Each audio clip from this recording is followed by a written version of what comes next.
12th में क्या चलने वाला है?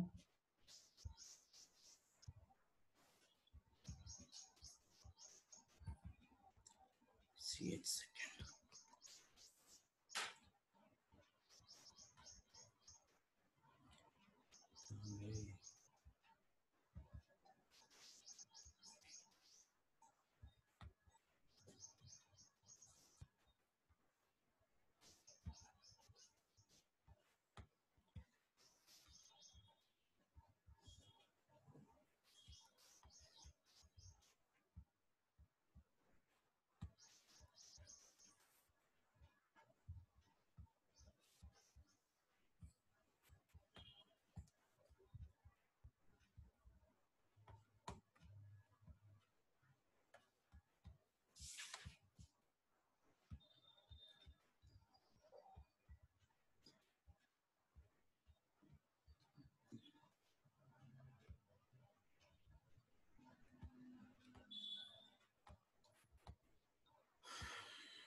चलो एक कौन, 2 लोग और बचे हुए हैं, बाकी आ गए।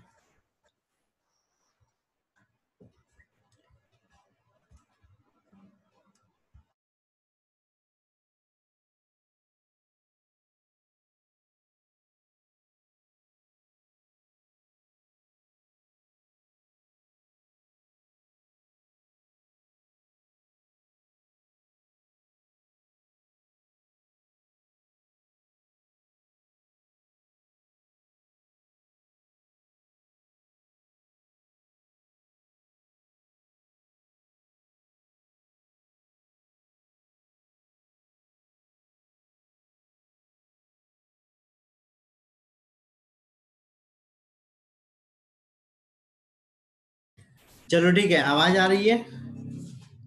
कौन नहीं आया है? ठीक है 2 लोग, कोई नहीं आ पाए हैं अभी।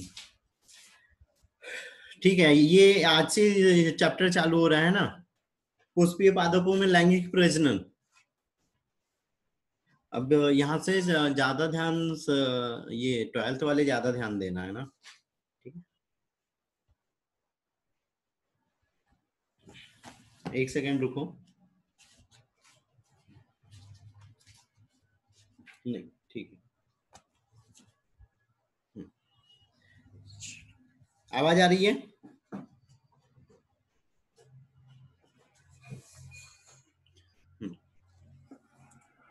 Yes sir. ठीक है, अब पुष्पीय पादपों में क्या चीज आती है? सबसे पहले क्या हमने यहाँ पर अब ये लैंगिक प्रजनन स्टार्ट हो जा रहा है ना, कि लैंगिक प्रजनन, और लैंगिक प्रजनन में क्या हो रहा था, यहाँ पे द्विगुणित संरचनाओं का निर्माण होता है ना। जो भी युग्मक है, पहले जो भी सेम जैसे जंतु में हो रहा था, वैसे यहाँ पर भी लैंगिक प्रजनन में क्या हो रहा है, 2 प्रकार के युग्मक बन रहे हैं, नर युग्मक बन रहा है, मादा युग्मक बन रहा है, संलयित हो रहा है, और द्विगुणित क्या बन रहा है, यहाँ पे एक जाइगोट का निर्माण हो रहा है, और यही प्रोसेस क्या कहलाती है यहाँ पे, लैंगिक प्रजनन कहलाती है ना। तो जो पुष्पीय पौधे हो रहे हैं, पुष्पीय पौधों में भी क्या हो रहा है, लैंगिक प्रजनन हो रहा है, और इसमें गुणसूत्र वगैरह एक्सचेंज हो रहा है। एक सेकंड रुक, ठीक है ठीक है। तो लैंगिक प्रजनन में बता दिया, अर्धसूत्री विभाजन हो रहा था। दूसरी चीज याद रखना है कि गुणसूत्र मिक्स हो रहे थे, जिसके कारण क्या हो रहा था, अब यहाँ पे जैव विकास हमको देखने को मिल रहा था।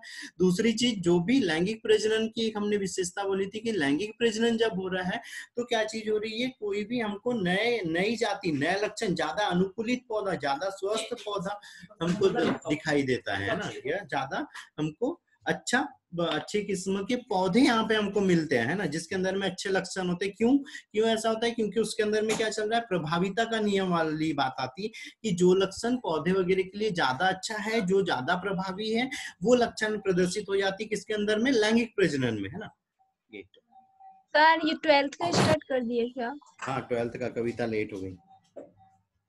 ठीक है, फिर पुष्पीय पौधों में जो पुष्प है वो क्या चीज रहता है, रूपांतरित प्ररोह रहता है ना।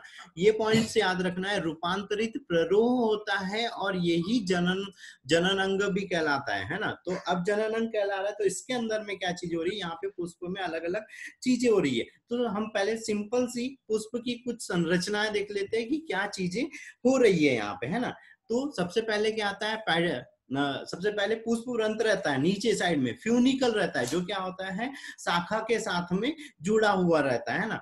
फिर क्या आ रहा है, जो मेन रहता है यहाँ पे पेडिकल रहता है। पेडिकल क्या कर रहा है, शाखा और जो पुष्प है उसके बीच का भाग है। फिर यहाँ पर एक मोटा सा हरा सा भाग रहता है, वो भाग क्या कहलाता है, थैलमस कहलाता है। अच्छा एक और डायग्राम है क्या, वो देख लें अगर ज्यादा क्लियर।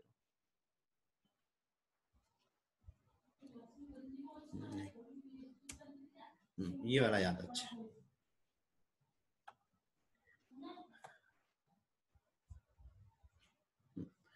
ठीक है, नीचे साइड में यहाँ पे एक मोटा भाग रहता है, वो क्या कहलाता है, थैलमस या पुष्पासन कहलाता है। अब बारी आती है पुष्पासन के लिए कि पुष्पासन में क्या चीज हो रही, तो पुष्पासन पे क्या हो रहा है, पुष्प के 4 चक्र उपस्थित होते हैं। अब 4 चक्र कौन से होते हैं, 4 चक्र,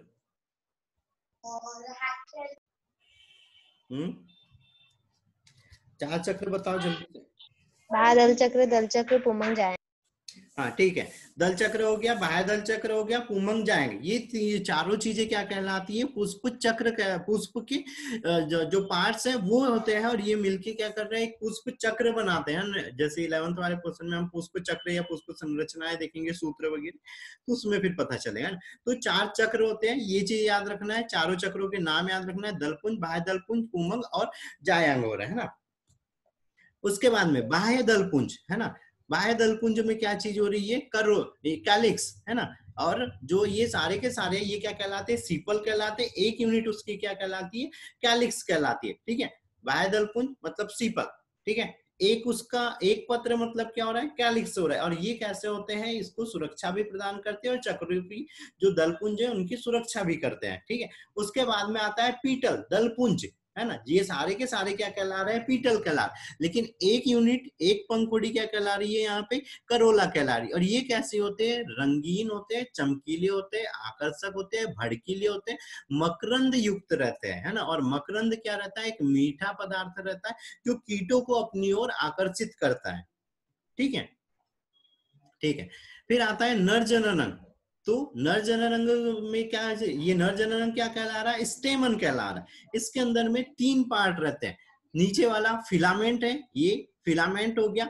यहाँ अंदर साइड में या जहां से ये एंथर है, एंथर और फिलामेंट को जो भाग जोड़ता है वो क्या कहलाता है, कनेक्टिव कहलाता है। फिर यहाँ पे ये एंथर है, परागकोश है, और इसके अंदर में क्या रहता है, माइक्रोस्पोरेंजिया रहता है, और माइक्रोस्पोरेंजियल सेल रहती है जिससे ये पॉलन ग्रेन का निर्माण होता है। अब जो एक क्वेश्चन पूछा गया था इसमें से ये क्वेश्चन पूछा गया था कि भैया यहाँ पे जो पुष्पासन है, पुष्पासन के साथ में स्टेमन का कौन सा भाग जुड़ा हुआ रहता है, तो कौन सा भाग जुड़ा हुआ है, स्टेमन का इस पुष्पासन के साथ में कौन सा भाग जुड़ा हुआ है, कौन सा भाग है, फिलामेंट। ठीक है। लेकिन फिलामेंट वहां पे क्लियरली ऑप्शन था ही नहीं, वहां पे था परॉक्सिमल और डिस्टल फिलामेंट, परॉक्सिमल फिलामेंट और डिस्टल फिलामेंट। अब बताओ कौन सा भाग जुड़ा हुआ है फिलामेंट पे, डिस्टल। डिस्टल मतलब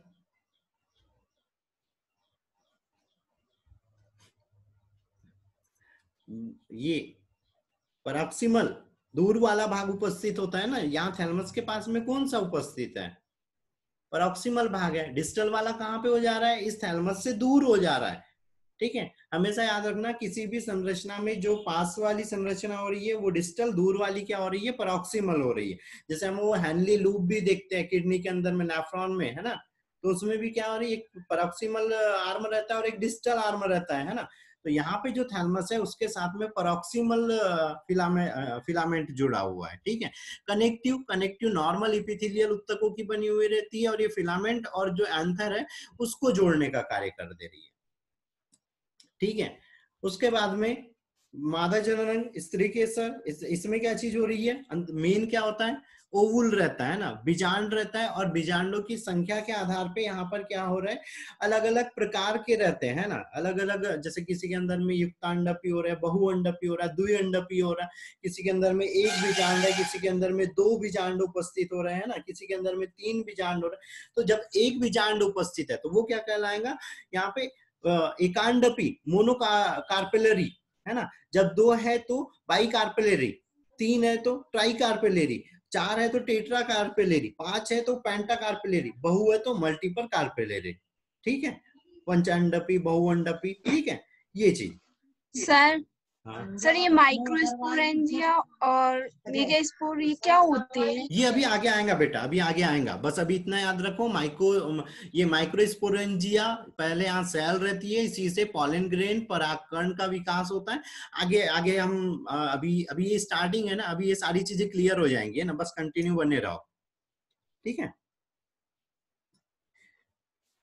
ठीक है, ठीक है। दूसरी चीज यहाँ पे एक और चीज याद, अभी संरचना से कुछ चीज और याद रखना है। उसमें क्या चीज हो रही, बाह्य दलपुंज। बाह्य दलपुंज कैसे होते हैं, बाह्य दलपुंज में भी कैसे हो रहा है, एक चीर लग्न रहता है और एक आसुपाती रहते हैं। आसुपाती मतलब ये होता है कि जब निषेचन हो जाता है और निषेचन होता है तो यहाँ से जब फल का निर्माण होने लगता है तो ये बाह्य दलपुंज और दलपुंज गिरने लग जाते हैं, है ना। लेकिन कुछ पौधे ऐसे होते हैं जिसमें फल का निर्माण होता है लेकिन ये बाह्य दलपुंज नहीं गिरते हैं। तो इस प्रकार के बाह्य दलपुंज जो रहते हैं वो क्या कहलाते हैं, चीर लग्न दलपुंज कहलाते हैं ना। और इसके एग्जाम्पल में याद रख लेना, भटा है ना, बैगन, उसमें क्या चीज हो रही है, वो हमने देखे ना, हरे वाली पत्ती। हाँ सर इसको इंग्लिश में क्या बोलेंगे, चिल्लाग में क्या बोला था आपने? किसको, चीर सर जो लग्न को, दलपुंज लगा, हाँ। पेरिसाइटिसेंस, पेरिसाइटिसेंस। और जो आसुपाती है उसको कॉर्डिकस, कॉर्डिकस, ठीक है। तो जैसे चीर लगना हो रहा है तो इसमें क्या चीज हो रही है, जैसे टमाटर हो गया, टमाटर में भी रहता है, मिर्ची में भी रहते हैं ना, बैगन में भी रहता है ना, ठीक है। भिंडी में भी रहता। हाँ, भिंडी में, हाँ, रहता है, ठीक है, ठीक है। फिर मादा जननंग के लिए बता दिया, ओवुल की संख्या के आधार पे यहाँ पे अलग अलग तरह से रहता है ना। फिर जो ओरी हो रही है यहाँ पर, जो मादा जननंग है, इसमें भी क्या हो रहा है, 3 अलग अलग भाग हो रहे हैं। नीचे वाला भाग क्या कहला रहा है, ओरी कहला रहा है, जो शुरू में कैसी रहती है, खोखली संरचना रहती है और बाद में इसमें मरास्मेटिक सेल, यहाँ नीचे साइड में क्या रहती है, मरास्मेटिक सेल रहती है, उसमें विभाजन होता है और फिर ओवुल का निर्माण होता है, बीजांड का निर्माण होता है। फिर एक लंबी नली के जैसी संरचना रहती है, क्या कहलाती है, स्टाइल कहलाती है। और फिर स्टिग्मा रहती है और स्टिग्मा के ऊपर छोटे छोटे रोम उपस्थित रहते हैं, साथ में कुछ केमिकल्स भी उपस्थित रहते हैं और ये केमिकल परागकण को अंकुरित होने के लिए मदद करते हैं, या जो एक सुटेबल इन्वायरमेंट है वो इन्वायरमेंट यहाँ पे उसको देने का कार्य करते हैं, ठीक है।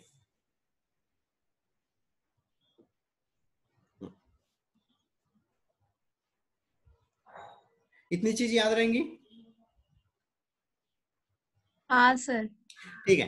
फिर बारी आती है यहाँ पे पुष्प की कार्य, कार्य की क्या क्या है। तो सबसे मेन चीज तो क्या है, क्योंकि ये जननांग है तो लैंगिक प्रजनन में भाग लेता है, रूपांतरित होता है, पौधे का रूपांतरित प्ररोह होता है और नर जननांग और मादा जननांग का विकास करता है, जिसमें नर जननांग परागकोश बनते हैं, यहाँ पे पुमंग बनता है, और जो मादा जननांग है वो यहाँ पे स्त्री धानी बनती है और उसके अंदर में क्या बनता है, बीजांड बनता है, जो मादा जननांग होता है। और इसके अंदर में ये बीजांड ही क्या कहलाता है, एक कहलाता है। और इधर परागकोश के अंदर में जो नर युग्मक रहते हैं वो क्या कहलाते हैं, परागकण या माइक्रो स्पोर कहलाते हैं, ठीक है। उसके बाद में दूसरी चीज, पुष्प के अंदर में दल पुंज और बाह्य दल पुंज होते हैं और ये क्या करते हैं, प्रजनन की क्रिया में सहायता करते हैं ना। और कैसे करते हैं, वही अभी बताया था, ये जो यहाँ पे पीटल है ये क्या कर रहे थे, कीट वगैरह को आकर्षित कर रहे थे, है ना, परागकण को रिसीव करने में मदद कर रहे थे, है ना। फिर पुष्प के अंदर में यहाँ पे जो ओरी है, ओरी काय में परिवर्तित हो जाती है, फ्रूट्स में, फ्रूट्स, हाँ, फ्रूट्स में बदल जाती है। और जो यहाँ पे ओवुल है वो काय में परिवर्तित होता है, बीज में सीड बन जाता है। सीड में परिवर्तित हो जाता है, बीज में परिवर्तित हो जाता है, ठीक है, ठीक है।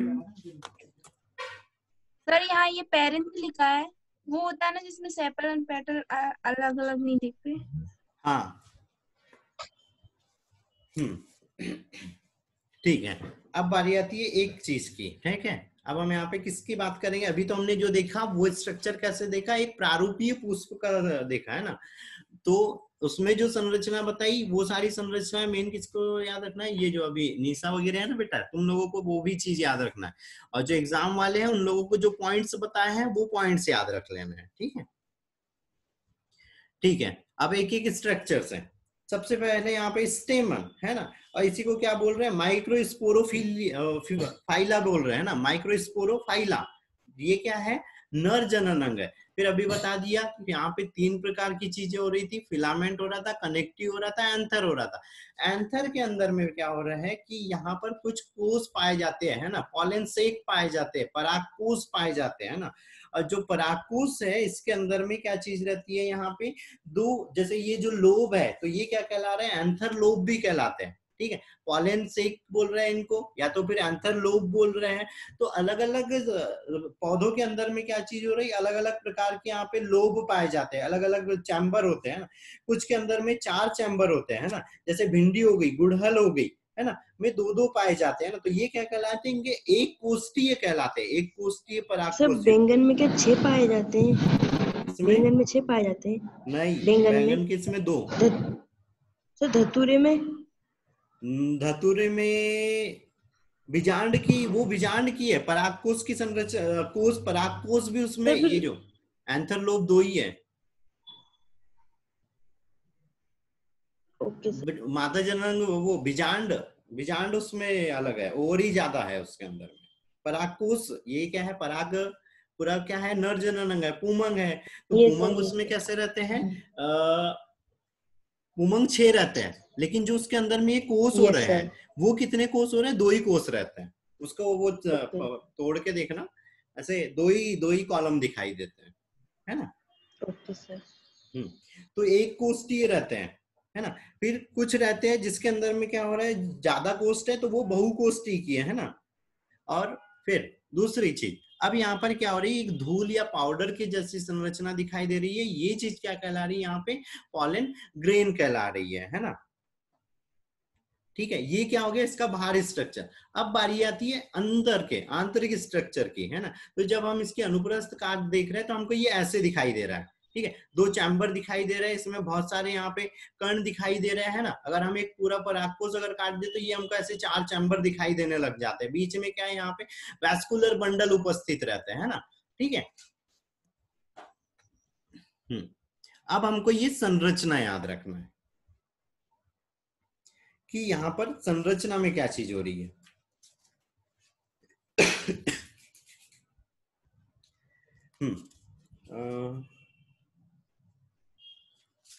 ठीक है, तो ये क्या है? अब यहाँ पे अनुप्रस्थ काट दिख रही है ना। तो अनुप्रस्थ काट दिख रही, तो सबसे पहले क्या है? इसमें इपिडर्मिस है। इपिडर्मिस क्या हो रही है? बाहरी स्ट्रक्चर होता है, एक सिंगल लेयर उपस्थित होती है। और ये क्या करती है? इसका कार्य बताओ कोई भी इपिडर्मिस का। प्रस्फुटन में मदद करती है, जब वो फटता है ना पोलन ग्रैंड। नहीं, सॉरी सर वो पोषण प्रदान करती है उसको। अरे बाप रे, वो बाहर का आवरण है, अंदर कैसे पोषण प्रदान कर दिया उसने? भाई इपिडर्मिस ये बाहर वाली लेयर है ना बेटा, ये बाहर तो। और परागकण कहाँ है? ये यहाँ पे अंदर है, ये यहाँ पे। और इपिडर्मिस ये इधर बाहर है। कहाँ से पोषण प्रदान? परागकोष, तो सर परागकण की प्रोटेक्टिव सुरक्षा। लेयर देखो होगी। यार से, देखो सर देखो, प्रोटेक्टिव लेयर। हाँ, सिंपल सी चीज है। जब भी कहीं पे भी लेयरों की बात आती है ना, तो सबसे पहला पॉइंट तो यही डालना कि वो एक प्रोटेक्टिव ऑर्गन होता है ना, या एक प्रोटेक्टिव मटेरियल होता है जो किसी भी चीज को प्रोटेक्शन प्रोवाइड कर रहा है। हर जगह पे कहीं पे भी, चाहे वो जंतु हो, पादप हो, कहीं पे भी अगर लेयर की बात आ जाती है और सबसे बाहरी लेयर की बात आती है, तो सिंपल सा है कि बाहरी लेयर का एक ही काम रहता है कि वो प्रोटेक्शन प्रोवाइड कर रही है हर कहीं पे, हर कहीं पे। जैसे हम अगर हम स्किन की भी बात करें, तो हम स्किन पे भी अगर हम यहाँ पे एपिडर्मिस की बात करें तो इसका भी क्या कार्य पड़ रहा है? प्रोटेक्शन प्रोवाइड करना है। बाकी चीजें बाद में, सेकेंडरी वर्क उसके दूसरे हो जा रहे हैं ना। तो जो मेन फंक्शन रहता है लेयरों का वो क्या है? प्रोटेक्शन ही है। ठीक है, ठीक है। अब दूसरी चीज आती है यहाँ पे एंडोथीसियम। ठीक है। और एंडोथीसियम की यहाँ पे कोशिकाएं देखो कैसी दिख रही है, लंबी कोशिकाएं दिख रही है ना। और ये जो एंडोथीसियम है इसके अंदर की कोशिकाओं के अंदर में पानी ज्यादा मात्रा में रहता है, और जब ये परिपक्व होने लगते हैं, अंदर के परागकण यहाँ पे परिपक्व होने लगते हैं, तो स्फुटन में मदद करती है एंडोथीसियम। ठीक है, एंडोथीसियम मदद करती है स्फुटन में। ठीक है, अब ये याद रख लेना। ठीक है, उसके बाद बारी आती है मिडिल लेयर की। यहाँ पे ये जो येलो दिखाई दे रही है ना, यहाँ पर यही चीज क्या हो गई, अब यहाँ पे मिडिल लेयर हो गई। और इसमें क्या होती है, 3 से 4 कोशिका 3 से 4 लेयरों की बनी हुई रहती है। अब ये प्रोटेक्शन प्रोवाइड, ये भी प्रोटेक्शन प्रोवाइड कर रही है। दूसरी चीज, अब ये पोषक पदार्थों का संचय करके रख रही। और जो मिडिल लेयर है इसी से क्या होता है, टैपिटम का निर्माण होता है। ठीक है, टैपिटम, ये जो अंदर वाली लेयर यहाँ पे हल्के से स्लेटी कलर दिखाई दे रहा है, ये क्या है, यहाँ पे टैपिटम है। ठीक है, और टैपिटम के अंदर में पोषक पदार्थ रहते हैं, और यहीं की ये जो सेल रहती है ये क्या कहलाती है, माइक्रोस्पोर मदर सेल। अब माइक्रोस्पोर क्यों बोल रहे हैं, माइक्रोस्पोर इसीलिए बोल रहे हैं क्योंकि परागकण कैसा है, बहुत छोटी सी संरचना है। इसकी अपेक्षा में अगर हम उधर बीजांड देखें तो वो कैसी संरचना है, बड़ी संरचना हो रही है, तो वो क्या कहलाता है, मेगा स्पोर कहलाता है। और ये क्या कहलाता है यहाँ पे, माइक्रोस्पोर। तो माइक्रोस्पोर का जिससे निर्माण हो रहा है जिन कोशिकाओं से, वो क्या कहलाती है, माइक्रोस्पोर मदर सेल। उधर में क्या कहलाएंगी, मेगा स्पोर मदर सेल, जिससे बीजांड का निर्माण होता है। हमने बताया था ओरी के अंदर में मरासमैटिक सेल रहती है, तो मरासमैटिक सेल भी एक तरह से क्या कहलाती है, मेगा स्पोर सेल कहलाती है, जिससे आगे चल के बीजांड का निर्माण हो रहा है। और ये जो माइक्रोस्पोर मदर सेल है ये कैसी है, द्विगुणित है।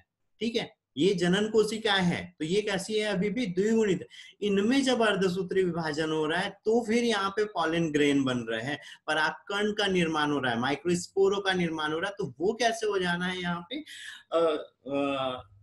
अगुणित हो जाना है। ठीक है, दूसरी चीज टैपिटम, टैपिटम के लिए क्या चीज है, हमने एक चीज बोली कि ये पोषण प्रदान कर रही है, पोषण पदार्थों का जमा कर रही है। दूसरी चीज में हम परागकण की संरचना देखेंगे तो परागकण में क्या होता है, बाहर जो एक पदार्थ की एक लेयर पाई जाती है, कोई बताएगा, एक सुरक्षात्मक आवरण होता है परागकण के बाहर, वो किस चीज का बना होता है, पोरोपोलेनिन होता है।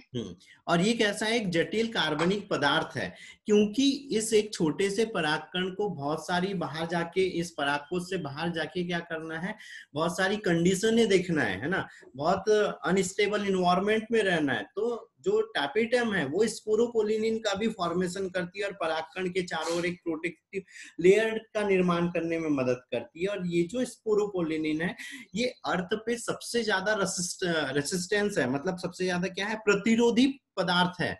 किसी भी बाहरी जो भी इन्वायरमेंटल कंडीशन आ रही है उसके लिए सबसे ज्यादा वो स्टेबल है, उसमें कोई चेंजेस नहीं होता है।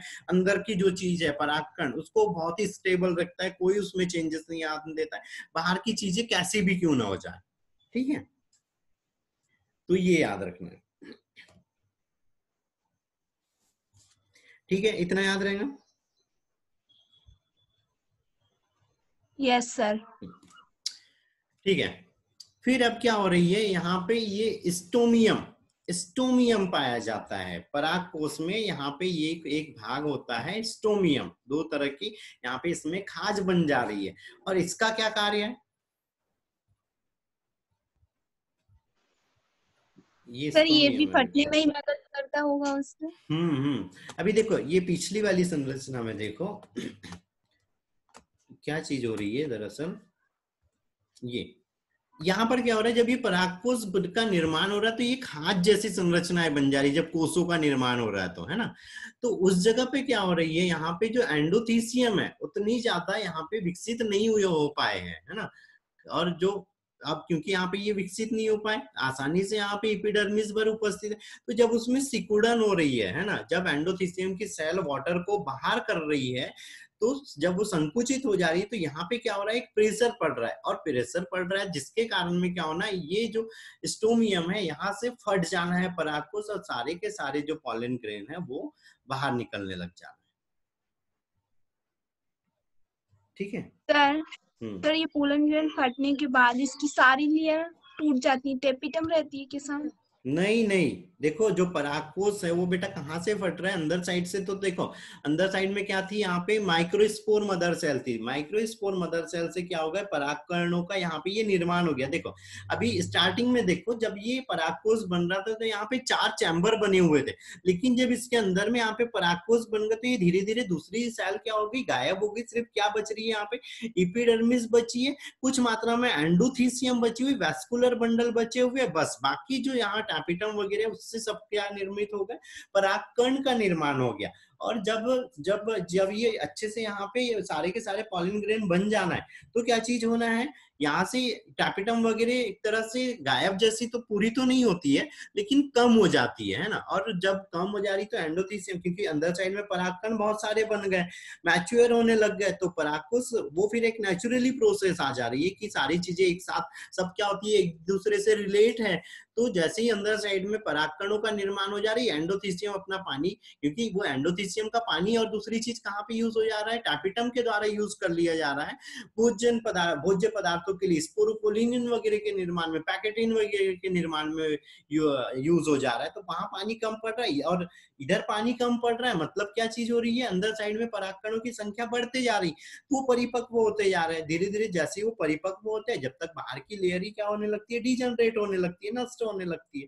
तो लास्ट टाइम में क्या होना है, जब प्रेशर अंदर साइड में बढ़ जाना है तो यहाँ पे ये जो स्टोमियम है ये फट जाना है और परागकण बाहर निकल जाना है। कुछ लेयर रहना है पर पूरी तरह से वो विलुप्त नहीं होती है, विलुप्त नहीं होती। ठीक है। नष्ट हो रही है, कोशिकाएं नष्ट हो रही, लेकिन वो विकासशील भी है। ठीक है, ये भी चीज याद रखो। फिर यहाँ पे जो बीजाणु जैसे जो स्पोरोजिनस टिश्यू है ना, जो स्पोर का यहाँ पे निर्माण कर रहे हैं, ये जो स्पोरोजिनस टिश्यू है ये कैसे हो रहे हैं, एक सेकंड, ये कैसे हो रहे हैं, विकासशील है, मतलब वो विकसित होना है, उनमें विभाजन चलते ही जाना है। तो वो क्या कर रहे हैं यहाँ पे, पहले हमने जैसे गैमेटोजेनेसिस देखे थे, तो गैमेटोजेनेसिस में क्या हो रही थी, मदर सेल से पहले समसूत्री विभाजन हो जा रहा है, फिर उसके बाद में क्या हो रहा है, अर्धसूत्री विभाजन हो रहा है, फिर गैमेट का निर्माण हो रहा है। तो ये प्रोसेस यहाँ पे कंटिन्यू चलते जाना है। ठीक है। जैसे उधर साइड में यहाँ पे वहां पे स्पर्मेटोजेनेसिस में कैसे युग्मक का निर्माण हो रहा था, सेम वैसी चीज यहाँ पर भी हो रही है कि जब भी पॉलन ग्रेन का निर्माण हो रहा है तो ये जो माइक्रोस्पोर मदर सेल है ना, रुको, ठीक है, ये इधर पहुंच रहा है, एक पिछला देख लेते हैं। ठीक है, यहाँ पे ये वाला डायग्राम थोड़ा सा याद रखना है ना।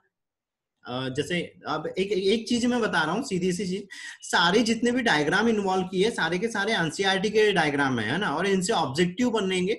अगर बाय चांस डायग्रामेटिकल अगर ऑब्जेक्टिव बनता है तो ये डायग्राम दे देंगे और उसमें एबीसी करके, जैसे हमने कुछ लास्ट टाइम एमसीक्यू में सॉल्व किए थे ना, ये डायग्राम दिया था और एबीसी बोल दिया था कि ए पार्ट क्या है, बी क्या है, सी क्या है ना। तो ऐसे ही यहाँ पे सारे डायग्रामों की ये जो स्ट्रक्चर है और नाम जो दिए वो चीजें याद रख लेना बेटा। ठीक है, चलो ये अब क्या चीज हो रही है यहाँ पर, विकास की बारी आती है कि माइक्रोस्पोरोजिनेसिस। माइक्रोस्पोरोजिनेसिस मतलब लघु बीजाणु जनन है ना। तो माइक्रोस्पोरोजिनेसिस में क्या हो रहा है, लघु बीजाणु जनन हो रहा है, परागकण का निर्माण हो रहा है। तो सेम वही, क्योंकि हमने क्या बोला, जब भी लैंगिक प्रजनन हो रहा है तो लैंगिक प्रजनन की सबसे मेन विशेषता क्या है, लैंगिक प्रजनन की अर्धसूत्री विभाजन है ना, कि लैंगिक प्रजनन की सबसे मेन विशेषता है कि उसके अंदर में अर्धसूत्री विभाजन होना ही होना है। तो यहाँ पर भी क्या हो रहा है, ये देखो डिप्लॉइड है ना, जो माइक्रो स्पोरोफाइट्स है या जो माइक्रोस्पोर मदर सेल है वो कैसी है, डिप्लॉइड है, द्विगुणित है ना। फिर इसमें क्या हो रहा है, पहला यहाँ पे अर्धसूत्री विभाजन हो रहा है और क्या हो रहा है, अब जो गुणसूत्रों की संख्या होगी वो कैसी होगी, आधी होगी। जब दूसरा अर्धसूत्री विभाजन हो रहा है, मियोसिस हो रहा है, तो यहाँ पे कैसे हो गए, हिप्लॉइड हो गए। और जो दूसरा अर्धसूत्री विभाजन होता है वो कौन सा विभाजन होता है, बताओ, दूसरा अर्धसूत्री विभाजन कौन सा विभाजन होता है, प्री न्यूक्लियर।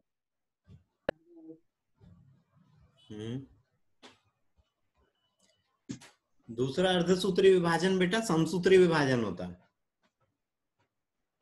देखो अर्धसूत्री विभाजन में 2 विभाजन चलते हैं, 2 बार विभाजन होते हैं।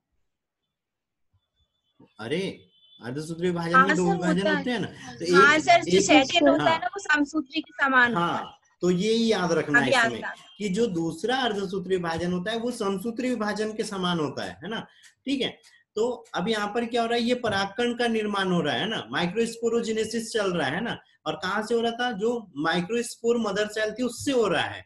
तो यहाँ पे पहला अर्धसूत्री विभाजन हुआ, डिप्लॉइड से हिप्लॉइड होगी, फिर यहाँ पे ये हिप्लॉइड ही है। अब क्या हो रहा है, यहाँ पे ये चारों जो केंद्रक बने हैं, ये केंद्रक क्या कहलाते हैं, माइक्रोस्पोर कहलाते हैं, और ये चारों के चारों आपस में मिक्स होने लगते हैं, और ये चारों क्या कहलाने लग जाते हैं, यहाँ पे टेट्रेट कहलाते हैं। ठीक है, टेट्रेट, ये बहुत याद रखना।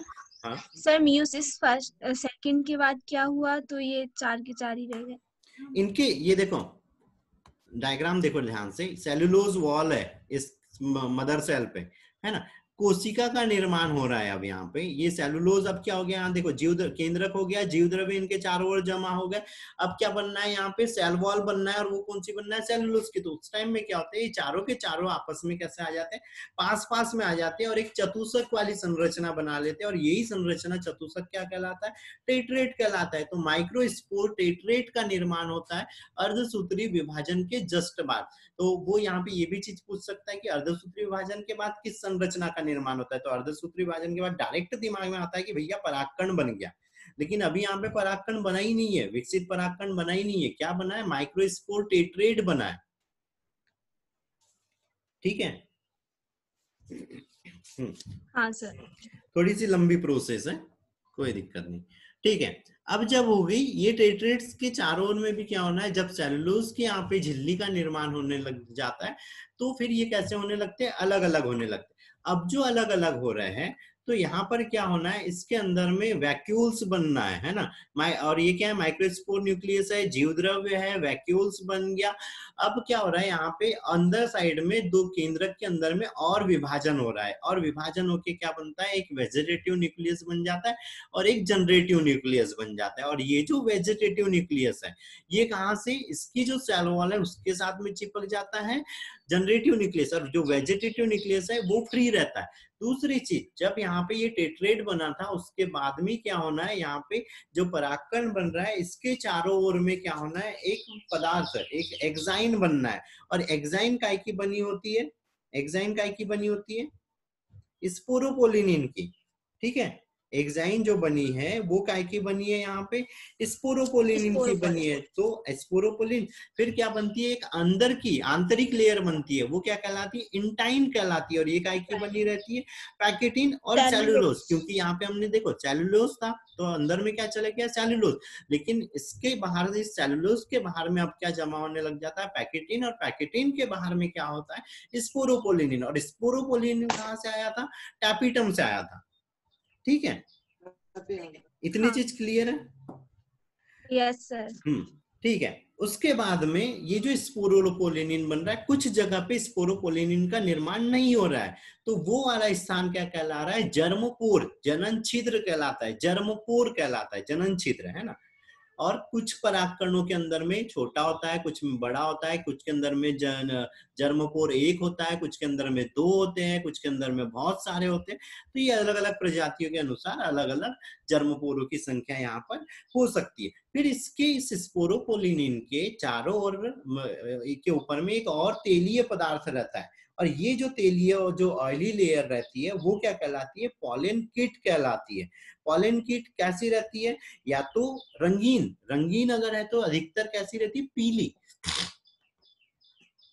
हमने कुछ परागकण वगैरह देखे, जैसे गुड़हल का देखा है, उसके अंदर में जब वो परागकण रहते हैं, बाहर साइड में एक पाउडर जैसा पदार्थ रहता है ना, जब अपन उसको हाथ पे लगाते हैं वो हो जाता है। गुलाब वगैरह के ऊपर भी हम हाथ पे अगर करते हैं तो वो पीला पीला पदार्थ छूट जाता है। तो वो क्या है, चिपचिपा है ना, उसके अंदर में एक गंध भी रहती है, जिसके कारण कीट उसकी ओर आकर्षित होते हैं, है ना।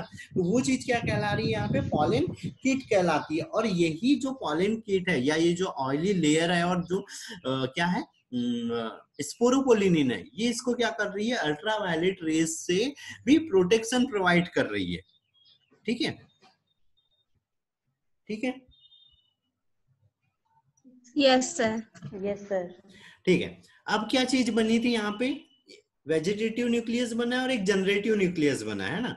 अब क्या हो रहा है, ये जो वेजिटेटिव न्यूक्लियस है ये तो नॉर्मल रह जाता है, लेकिन अब यहाँ पे और एक बार समसूत्री विभाजन होता है इस केंद्रक में, और ये पहले यहाँ से सेल वॉल से हट जाता है और हटने के बाद में समसूत्री विभाजन करता है, और समसूत्री विभाजन करके दो स्पर्म सेल बनाता है, और ये जो स्पर्म सेल रहती है यही क्या कहलाती है, यहाँ पे नर युग्मक कहलाती है। तो एक परागकण के अंदर में दो नर युग्मक होते हैं, और ये जो वेजिटेटिव न्यूक्लियस है ये क्या कहलाने लग जाता है, जब स्पर्म या मेल युग्मकों का निर्माण हो जाता है तो ये ट्यूब न्यूक्लियस कहलाने लग जाता है, और ये जो होता है, ये जो जर्मपोर है उसके पास में जाता है और यहाँ से पॉलन ट्यूब के निर्माण को प्रेरित कर देता है। ये अगर हम एक यूनिवर्सल वाला स्ट्रक्चर देखिए तो क्या चीज हो रही थी, एक्साइन, बाहरी परत एक्साइन, अंदर वाली इंटाइन हो रही थी, यहाँ पे एक जर्मपोर था, यहाँ पे ट्यूब सेल, ट्यूब न्यूक्लियस, ये जो वेजिटेटिव न्यूक्लियस था ये क्या कहलाने लग जाता है, ट्यूब न्यूक्लियस कहलाने लग जाता है। जनरेटिव न्यूक्लियस, इससे दो यहाँ पे मेल न्यूक्लियस या स्पर्म न्यूक्लियस का निर्माण हो जाता है। फिर जहाँ पर स्पोरोपोलिनिन का आवरण नहीं होता है तो इंटाइन वृद्धि करती है और एक पॉलन ट्यूब का निर्माण करने लग जाती है, ये पॉलन ट्यूब का निर्माण करती है। और ये जो ट्यूब न्यूक्लियस है ये आगे की ओर चलते जाता है, पॉलन ट्यूब को विकसित होने में मदद करता है। तो जो एक मैच्योर जो एक परागकण होता है उसके अंदर में क्या होती है, दो स्पर्म न्यूक्लियस होता है और एक ट्यूब न्यूक्लियस होता है, ठीक है। और विकासशील, अगर बोल दिया विकासशील परागकण के अंदर में क्या क्या संरचना होती है, तो दो स्पर्म न्यूक्लियस होते हैं, एक ट्यूब न्यूक्लियस होता है और एक पॉलन ट्यूब भी होती है, ठीक है, पॉलन ट्यूब होती है, ठीक है बेटा।